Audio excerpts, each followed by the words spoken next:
ڈیرہ غازی خان سے غلام سرور قریشی کی رپورٹ کے مطابق تھانہ ترامہ کے علاقے میں نامعلوم ملزمان کی طرف سے ریاض نامی شخص کو قتل کرنے اور ریاض سے کیش لے جانے والی واردات کا ڈی پی او عمر سعید ملک کا نوٹس۔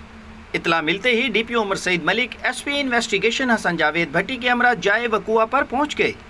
ایلیٹ ٹیم سمیت دیگر نفری کا ملزمان کی گرفتاری کے لیے علاقے کا سرچ آپریشن جاری۔ فورینسک ٹیم نے جائے واردات پر پہنچ کر شواہد اکٹھے کرنا شروع کر دیے۔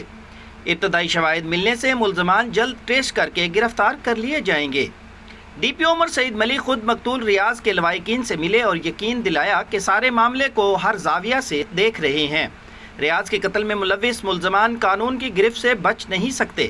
ڈی پی او عمر سعید ملک کی ہدایت پر ایس پی انویسٹیگیشن حسن جاوید بھٹی اور ڈی ایس پی پر مشتمل انکوائری ٹیم مقرر کر دی گئی۔ ایس ایچ او تھانہ ترامہ علی عمران اور ایس ایچ او تھانہ صدر کرم الہی کو ملزمان کی گرفتاری کے لیے خصوصی ٹاسک دے دیا گیا ہے۔